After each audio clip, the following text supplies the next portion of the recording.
Hello, and today we'll continue with Raincheck.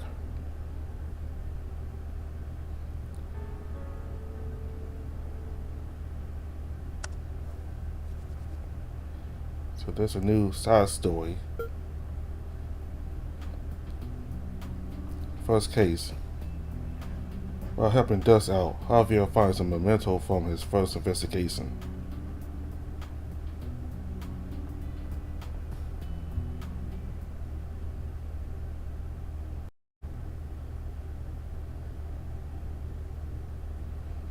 I'm just about there. See you soon. The line disconnects as I maneuver the car across a busy intersection. Eventually, I turn to the familiar side street and find parking just across from Dust's building. It's that time of the year again. I hope Dust doesn't need me to move too many things. I'm still recovering from last year's ordeal. I'm here. I look around but I don't see Dust behind his usual counter. He must be in the back.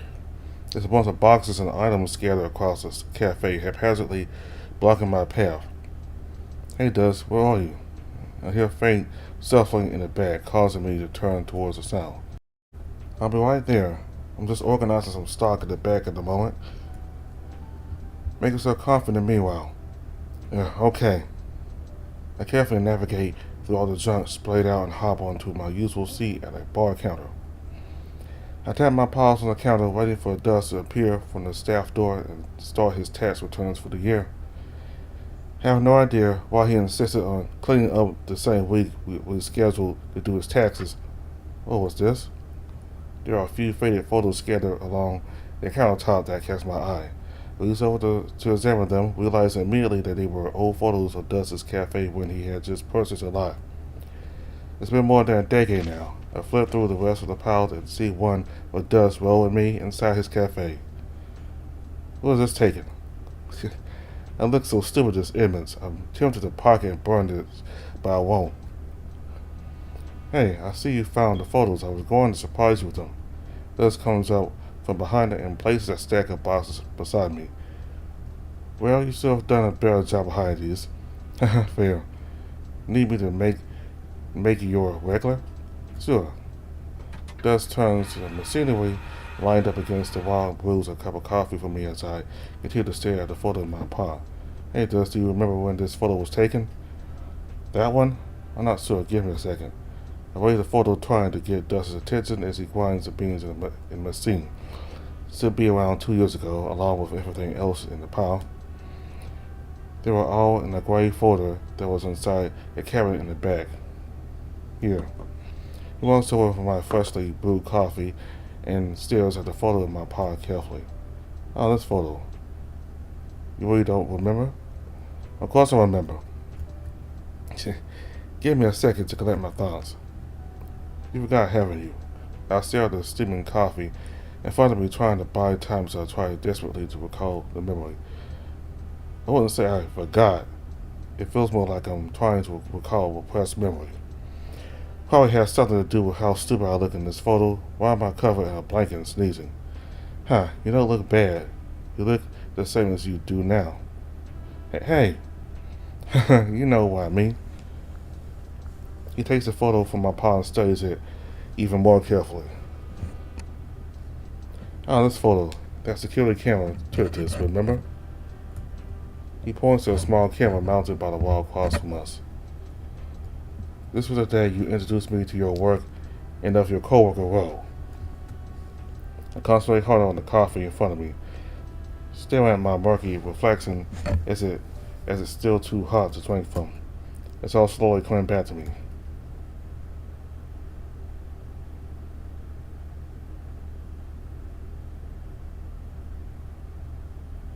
I stare at the coffee on my desk and roll my eyes at the mountain of paperwork that's piled up.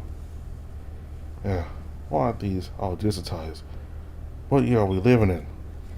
I downed a cup and sifted through the documents trying to separate the accounts receivable in one neat pile. I should be able to go through at least half of this pile before lunch with the script I managed to write. Documents begin being processed and the script makes quick work in organizing the data onto the spreadsheet which I pride myself on coming up with. As I sift through the documents again, I spot a large canine standing by my cubicle, tapping his paws on the walls and watching me work. Javier. I squint my eyes, surprised by his presence. I don't think I've seen them before. Yes, can I help you? Good. I got the right person. I'm Ro. He extends out his large paw, forcing me to anchor myself over my desk to say awkwardly. Hello, Ro. If this is about your paycheck, I was well assigned that task. You should speak with the payroll team. I know there have been issues with that on our system, but not payroll. Andrew told me you could help me with the case I'm working on. I cock a brow at him, shaking my head in confusion. Is this field work? I'm an accountant. I don't do that. That isn't what the boss told me. He said you have a knack for tech, for lack of better words. He also told me you took the aptitude test for fun and aced it. Are we that low on resources that we've resorted to using staff like me? Alright, if you're not interested, I'll let Andrew know. But wait, I didn't say I was not interested. I'm just surprised I'm needed for this kind of stuff. What exactly do you need me to do? We got something of a foul play case. ARC-C609. You know anything about that kind of stuff? Not off the top of my head. Give me a second to pull it up in the system. I enter the necessary credentials and quickly skim all the information on the case. No need here. The wolf tosses a folder of papers and files neatly tucked away on my desk. This is what I've managed to gather so far. It's more detailed than the crap in the database so far, mostly because I haven't had time to update it. I perused through the folder, noting the particularity of the case. How sad, if I'm reading this correctly, we'll be hired to get information on a particular death. The client suspects foul play in their partner's death, am I correct? Yes, the victim is a 40-year-old red panda named Michael, who was apparently off to visit an old friend, which turned out to be an ex. Michael was found dead in his garage due to carbon monoxide poisoning shortly after, and it was ruled a suicide. What's strange was that he had a substantial amount of substances in his system, but he had a history of substance abuse before, which I guess the coroners ignored. But we know what kind of substance it was. There were a few, but the highest detected one was morphine. Morphine? How did he get his paws on that? I'm not sure, but I did most of the initial investigation already, and I managed to pinpoint where Michael's ex Grant lived, a large mansion complex to the north. And that's where you come in. I'll be needing your help. The place is riddled with surveillance. So I'm going to need you to distract the cameras while we figure out which room the client's partner died in. I raised a brow at the wolf, skeptical of how foolproof his plan is. Right. And suppose we do find this room, you're not thinking of just breaking in and gathering evidence, are you? What? What's with that look? You got any better ideas? Yeah, we can discuss the specifics on our ride there, I suppose. When do we have to head out? I was thinking I could finish now. I'll be waiting for you in the parking lot. What? Now? Why is it so last minute? It's exactly because it was so last minute that you were assigned. I stared at the remaining unfiled documents on my desk and sighed deeply. Fine, just give me a second to get some things.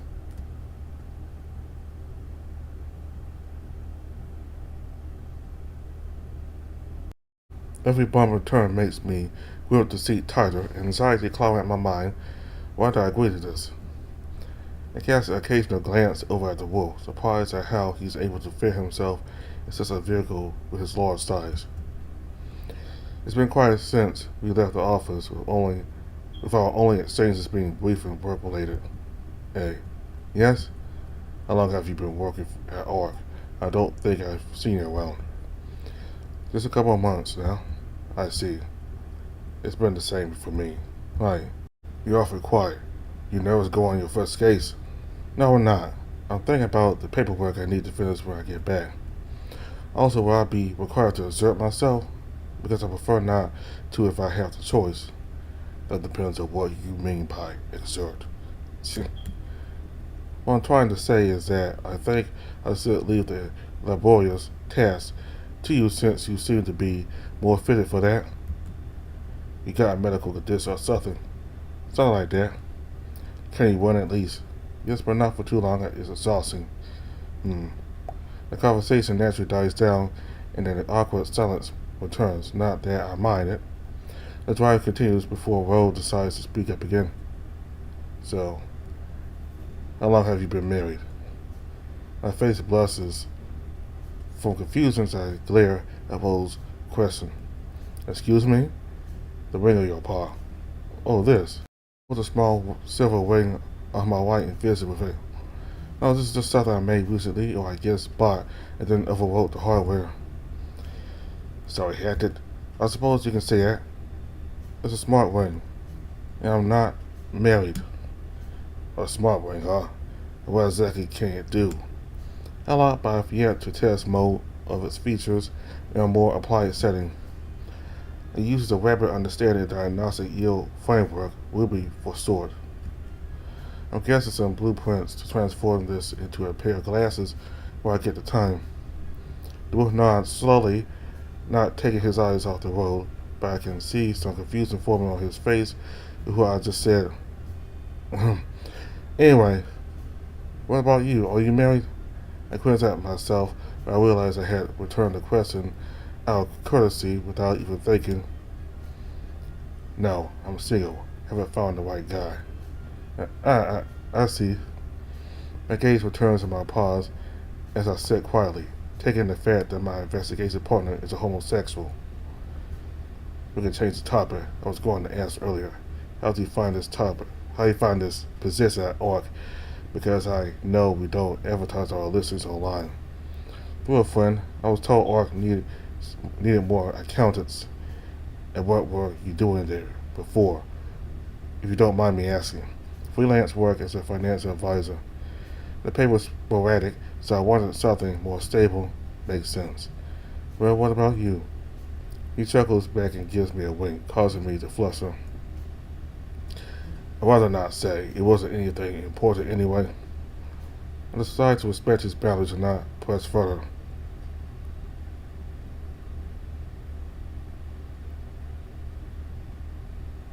The rest of the drive is quiet, and we eventually make our way to the point of interest. We're here. We can make the rest of the trek on foot. Follow me. I managed to find a path the other day. There's an imposing mansion off in the distance with copious amounts of greenery, protecting the inside from prying eyes. If I'm not mistaken, the street is one of the wealthiest in the city. I suppose we have no choice. The wolf signals me to follow him to a hidden path between some trees, and that's when I realize how big he truly is. Best to stay close to him in case something happens. I've never done anything like this before. We walk around the perimeter of the mansion's tall metal fencing, safely hidden within the bushes and trees. At first glance, it appears that no one is home with how vacant the lot looks, but mansions like this can be deceptive. Let's stop here before we can get any closer and go over the plan. You get to go through the main gate and ring the intercom, making your way to the main entrance. Based on what I observed the past week, there shouldn't be anyone home until later this evening besides a tall, husky butler named Times, who also watches the cameras. While you're distracting Times, I'll be around the back, attempting to gain access through their faulty back door gate. I'll make my way up to the room where I suspect Michael was murdered and see what evidence I can gather. Sound good? You're kidding, right? No. Is this the kind of tactic you've been doing for the past couple of months? I'm surprised you haven't jeopardized or got ARC sued yet with how outlandish your methods are. It's uncoordinated, tactless, and downright dangerous. The wolf shakes his head at me in annoyance. You got any better ideas than... Well, for starters, even if Even if we distract time, there's no guarantee that our presence won't be recorded and found at a later date. Plus, do we even have permission to snoop around people's private property? This seems extremely illegal. The paperwork has already been cleared to investigate the property. But, Rowe pauses, looking at the mansion before returning to me. We're technically allowed to enter their house, but we have to make our presence known since there's no other way to go about it. What do you think of sneaking into their house to gather evidence?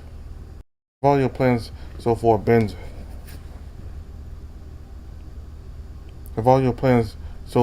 just brute force things and hope they magically work out? We don't even have an escape plan, a contingency plan in case things go wrong. He lets out a long, deep groan and reluctantly nods at me.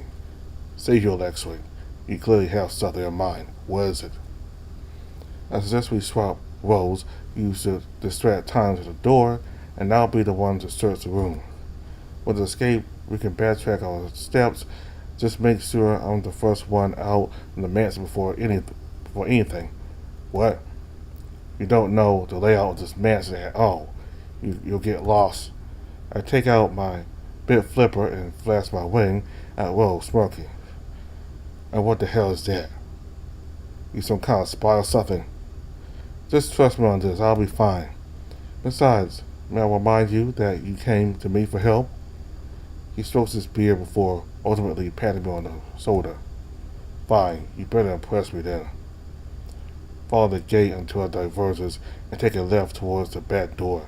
Based on what I was able to find out, Michael could have been murdered in the third-story master bathroom, or second-story guest bedroom by the second flight of stairs. You got that? Yes, third-story master bathroom, second-story guest room by the second flight of stairs. Alright then, keep an eye on your phone. I'll contact you on the proxy network if anything happens. I'll distract times for as long as I can at the front. The wolf turns around and returns towards the palace entrance. Let's see what this back door is. I followed the small, winding trail between the undergrowth until I hit a clearing. So this must be their backyard. I spot a large gate that separates the fencing. This must be the back door Will was talking about. I reach into my pockets to fetch the bed flipper, setting it to manual mode, and start checking the area for any hits. It's awesome minds. This place is riddled with cameras. That's not a problem for me, though. I aim the bed flipper towards the mansion where most of the spike and activity is by the monitor on the wing and disable them one by one until the area is silent on the radar. Easy as that. And that wolf was going to storm in there completely detected. I walk over to the gate and notice that the security lamps have been rusted away. So this is what that wolf meant. I slid through carefully, trying not to make too much noise as I make a beeline for the back entrance. A smile slowly spreads across my face as I realize the doorknob is electronically locked. I point the bed flipper that's still in my paw and aim it directly dead center of the handle. This is too easy. Oh, it's Rowe. Perfect timing. I pose in the front gate. I hastily tap back and reply, asking for a signal while watching my surroundings. A few seconds pass before I hear the doorbell ring. That must be my cue. I quickly sneak inside, removing my wing and toggling its settings as I go.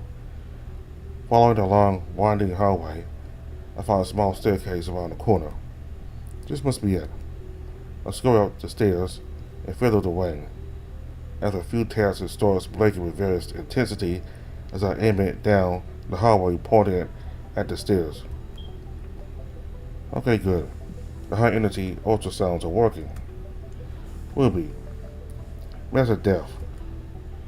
I quickly sneak down the hallway, making sure not to get caught as I continue to aim the wing at each door I encounter, the light flickering to shades of blue and purple.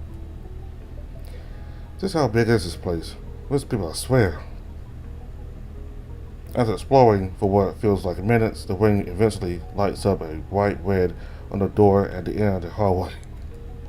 This way, huh? That's just how big is the room on the other side. I tried to turn the handle, noticing that it's been locked from the other side. Shit. And it's a normal lock too. I don't know it.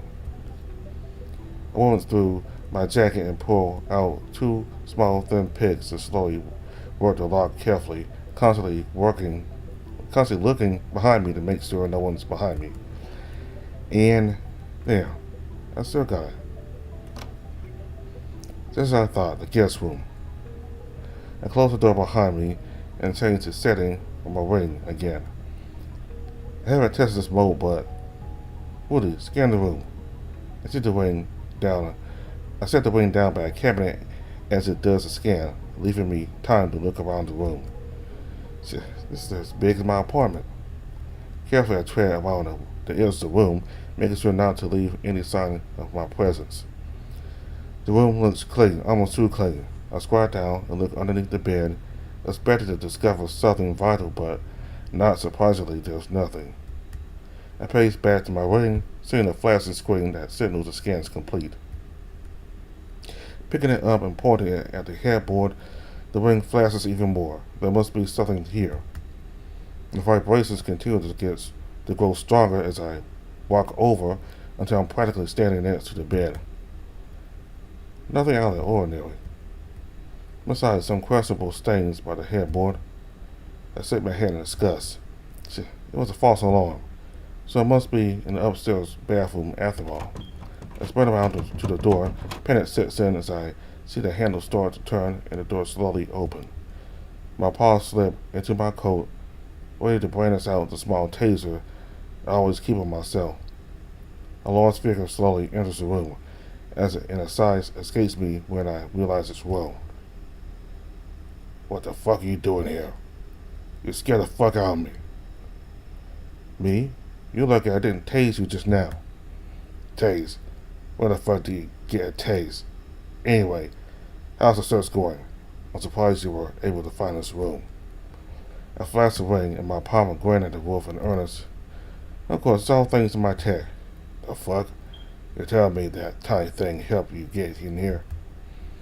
Yes, and it also helped me scan the room, which I can safely say there isn't anything incriminating in here. Will scratches his head, torn between being impressed and confused. By the way, where's Times? What do you do to them? Nothing important. Let's just say I took care of them. You what? Well, I never done field work before at ARC, but I'm pretty sure from the training I did that we're not supposed to. Relax, I'm not insane. I didn't hurt the guy. This created a small distraction outside of Manson. Times is dealing with it right now, but we have to be quick. The distraction? What do you do? The wolf turns around, ignoring my question, and backs out into the hallway. Hey, answer me. We can't just do whatever we want, you know? We could get in serious legal trouble. Will stops, his eyes narrowing in annoyance as he stares back at me. We're already inside. Let's just finish this and get out. Besides, all I did was let Times know there was a fire outside the property. Now, if you'll excuse me, I'm going to check the bathroom upstairs. Feel free to check anywhere else with your ring.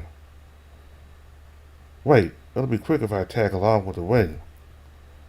I follow Will when he doesn't respond back, and I follow behind him as he expertly navigates to the staircase as we make our way up in silence. This way. Try to keep up. He leads me down another similar hallway before stopping in front of a large wooden door. Is this a bathroom? Let me open it with my... Did you just snap the lock through sheer strength? This guy's insane. Not to mention sloppy, leaving paw prints on everything. Get in. I'll trust your gadget for now, and assume that whatever we're looking for is probably in here. Let's look around quickly. We don't have much time. Rose scours the bathroom, carefully examining the walls and floors. Meanwhile, I take out my ring and I set it on the counter, deciding to do another scan. Try not to move so much. I'm going to do another scan. The rooster tilts and bounces between me and my wing skeptically. This better impress me. We stand motionless, silently waiting for the scan to complete, until my wing starts flashing. Seems like it detected something unusual. I pick up the wing and it starts to vibrate more and more as I walk towards the bathtub. And what do we have here? There's small flecks of light tan powder at the edge of the tub. Some kind of powder. I'm about to lean down and examine it closer when I feel a large paw grip my tail and hold me back. Hey, what's the big deal? I wouldn't get close to that if I were you. I turn around and see Will holding a small pill bottle he had retrieved from the medicine cabinet behind us. I bet you it's this. He launches the bottle at me, and I'm barely able to catch it in them. Morphine? I read the bottle again and see that it's been medically prescribed by a physician. Is your weighing sophisticated enough to cross-check the powder with this? If it is, then we got a culprit and enough evidence for our client. I never implemented a feature like that before, but I guess I can do it manually to see if they have the same biosignature. I aim my wing and the plastic bottle, trying to scan it first without contaminating the insides. This will only take a second. Without warning, Will lunges towards the window beside me, and I drop my wing and sock. You idiot, what are you doing? We have to go. He's back early. Who? Times? No, it's Grant. We have to go. I look around and notice my wing nowhere to be found. My wing? Where'd it go? My eyes scanned the bathtub fruitlessly. Did it roll into the drain? We don't have time for that. They're pulling up the driveway to speak. He snatches the bottle, pockets it, and drags me out of the room. Hey, wait, what about my wing? Where are we going? A way out. Will looks around frantically before motioning me to another side of the hall. Don't talk, just follow. We rush over to the other side, and I'm quickly out of breath. Hurry, in here. Will slams his body into the door, causing it to swing wide open. Jesus Christ, whoa! He runs in, leaving me several steps behind. Wake up! Seeing me struggling for breath, Will suddenly scoots me up by the waist. Hey, don't touch me. Quit making noise. We don't have time for this. He runs through the bedroom, carrying me on his shoulder, opening another door that leads to the balcony. You're crazy. You're not going to jump, are you? It's 3 stories down. There's a swimming pool right below us. Hold on tight. But wait, I don't know how to swim. Suddenly, Will leaps off the balcony. My entire body is lifted off the ground. Panic grips me, and I cling tightly to the wall. Will, you idiot! The sudden shock from the cold water sends me in the sock, and I feel my body freeze and tense up. The weight of my clothes drags me down, hindering my movement as I struggle to stay afloat. Then a sudden cold rush that surrounds me, and everything starts to fade.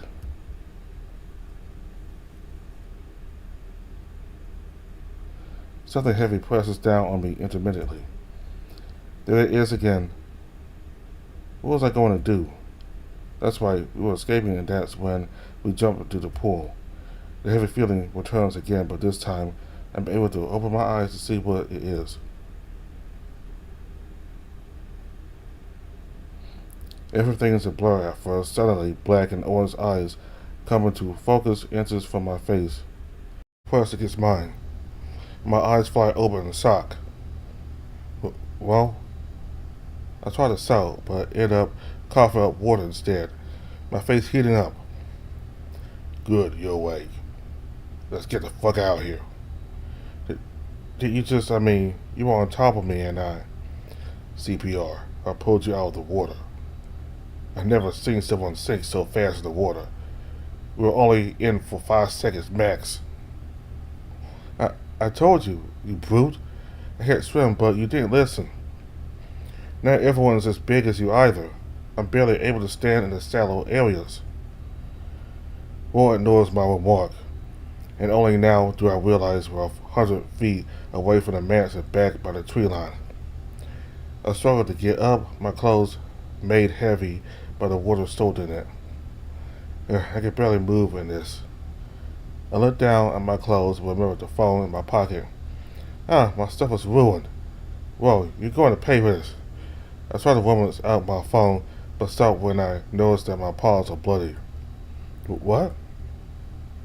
That's when I glanced at Ro and see him cover his arm as he charged down the path. Ro, explain yourself. What happened? I tried my best to run over, my pace hampered by my wet clothes. Don't worry about it. Let's get back to the car. I studied his arm and noticed a substantial amount of blood seeping through the paw, covering his injury. Thank God we're back on the road. Ro looks more annoyed than anything. He digs into his pocket and throws his car keys at me. A small amount of blood covered them. Let's get us out of here. I'll be fine. Are you sure you're fine? What kind of escape was that? I almost drowned. He got injured, probably leaving a blood trail too with how badly he's bleeding. The wolf takes his paw off his arm and I recoil at the sight of the cut. I'm fine. It's more long than deep. I don't think I'll need any stitches for this. Definitely need to clean this coat though. I shake my head disapprovingly as Ro ignores me and gets into the back seat. I hop in immediately, adjusting the seat and mirror. God, is this how much space he takes up? You're not going to take off your clothes. You're soaking wet still. No, rather not. I catch a glimpse of Ro stripping off his coat in the back seat. My eyes are averting away when I notice his muscles. That's when I notice a car not too far away in the rearview mirror, slowly driving up to us. Wait, they're coming out of the mansion. Panic, I start the car and gun down the street as fast as I can. Shit. I'm going to take you to a friend. They should be able to help us.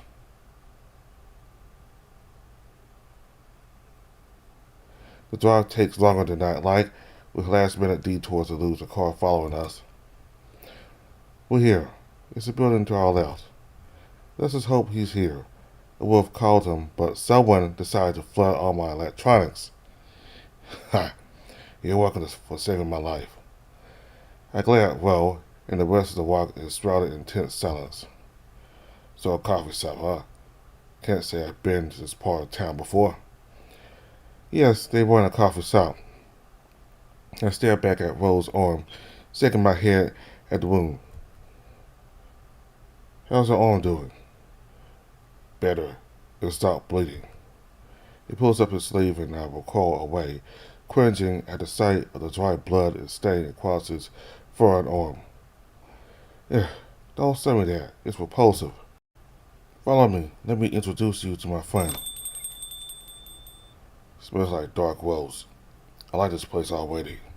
Yeah, it's so cold in here. My fur hasn't dried yet. I spot the puma standing on a stepladder at the back. Looks like he's configuring some kind of security camera on the wall. I walk over, trying not to shiver too much from the air conditioner blasting right above dust. Dust, what are you doing? Oh yeah, happy to see you again. How have you been? I don't know. I didn't know you would be visiting today. I would have told you if it wasn't for him waterlogging my phone. We both turned to stare at Ro, who's seated by the counter pouring himself a cup of coffee. And he is?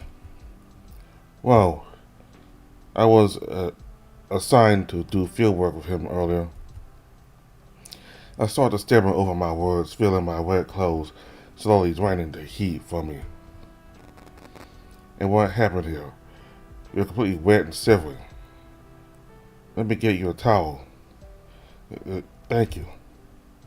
Your friend makes good coffee. He takes another sip before cocking at brought me. So what are you... So what are we doing here? Dust knows everyone in town. He Here's a towel. I wrapped the towel around myself, trying to stop myself from shivering. You might want some of this coffee too. I grabbed a cup and sat down by the counter, trying to warm myself up.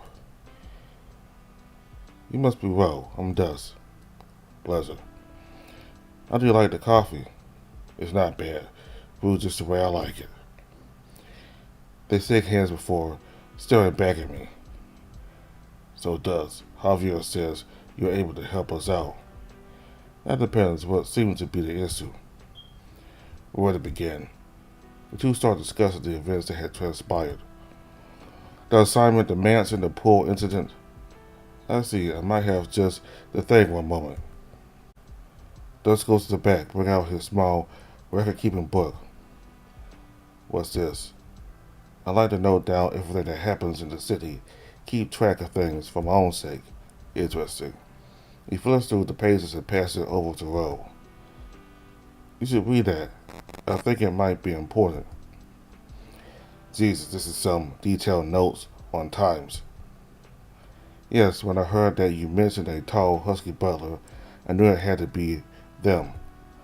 Fortunately or unfortunately, I've ended up making a name for myself in the high-end district of town, and I frequently get customers from all walks of life coming here.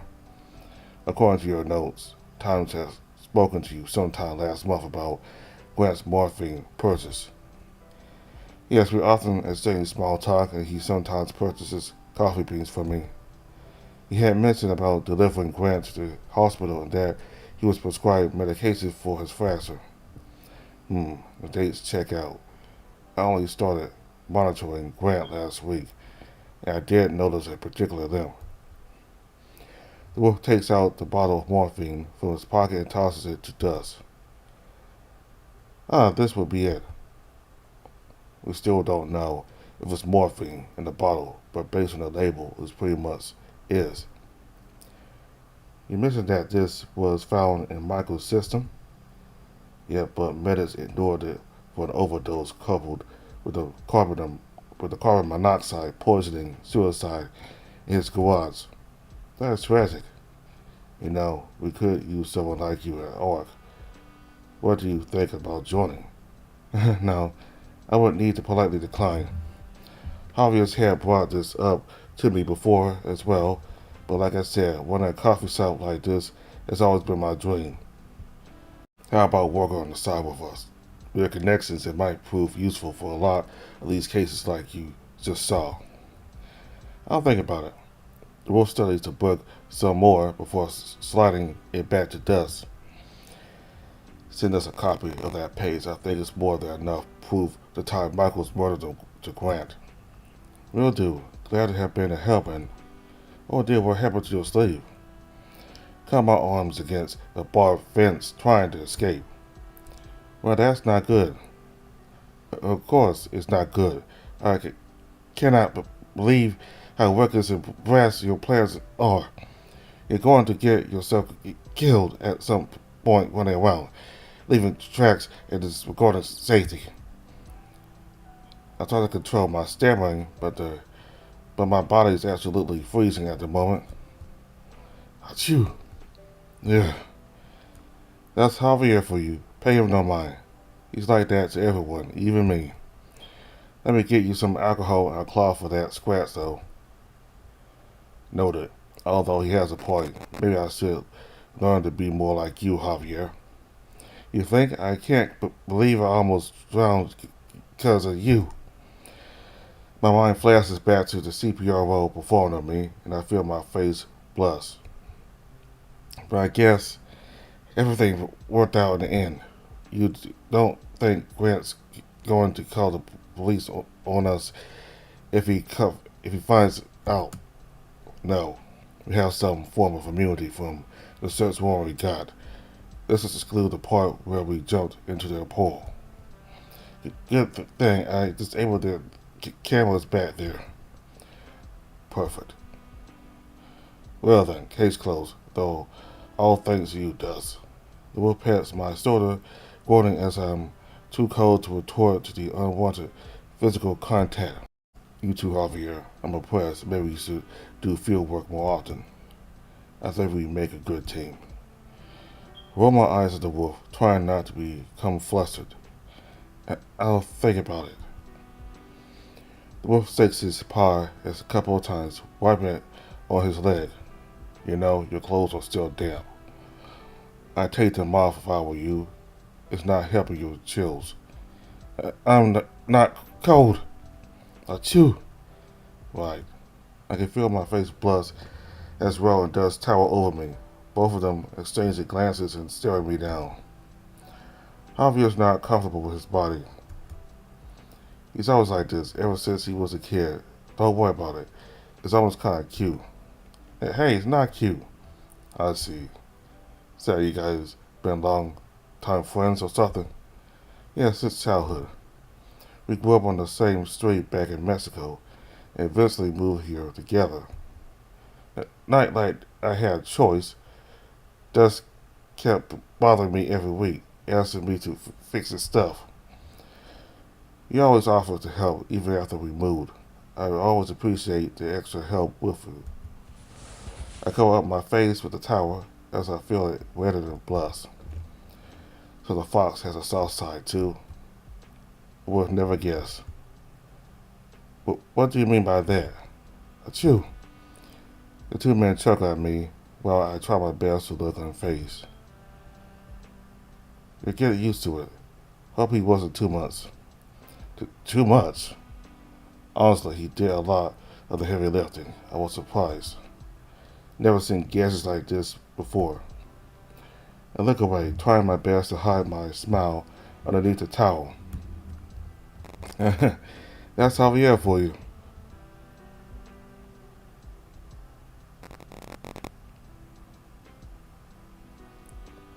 They continue to talk, the topic changing too fast for me to keep up in my current state. Eventually, I lose focus on their conversation as I struggle to keep myself from shivering. Hey, if you don't mind, Ro, you're tall enough to reach that camera back there, right? Can you help me reattach it back to its frame? Sure.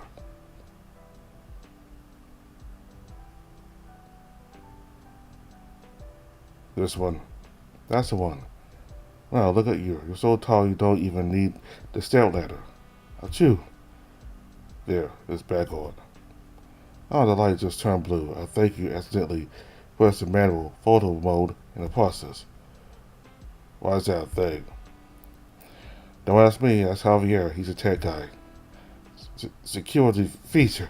Achoo. A little bit more to the left. And there, you got it.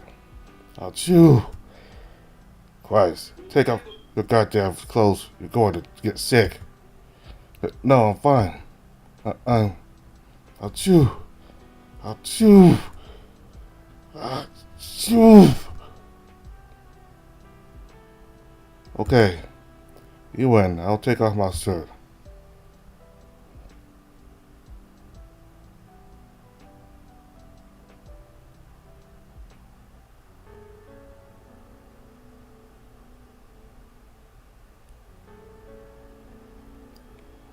That was a nice side story about how Ro and Javier met. So turns out Ro's been doing this field work longer than Javier.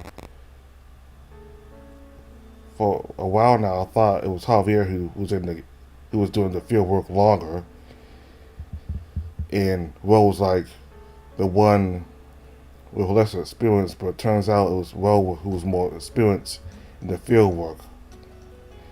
And Javier was mainly the guy who handled all the financial stuff for ARC.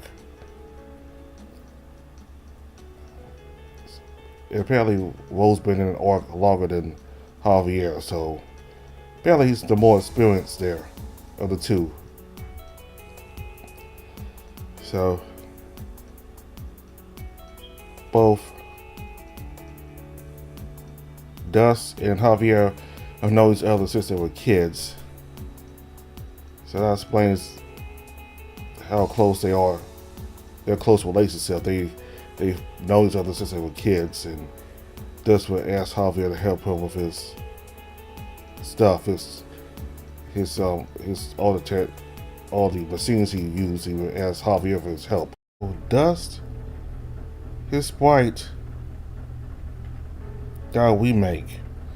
Like this new update here is the first one with Dust's new sprite, and he looks a lot more muscular now than he was on his old sprite.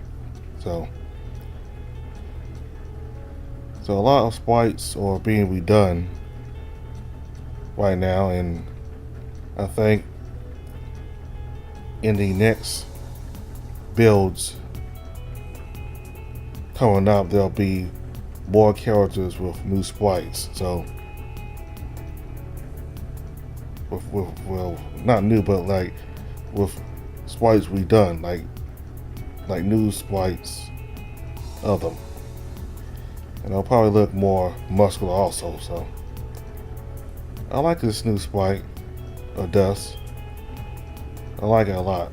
So, and one more thing, there's a see the symbol right here, kind of like that symbol where you refresh the screen.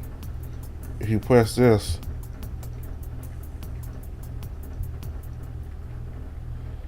that goes back to the original song and the original entrance for the VN.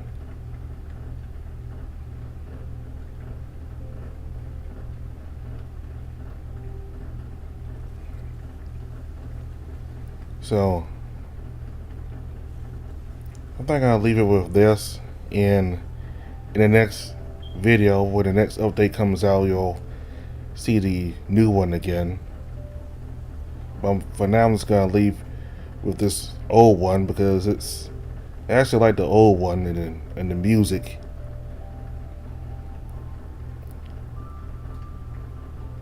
I like the music and the writing, So I'm just gonna leave it with this for this video. So thank you all very much for watching. Goodbye.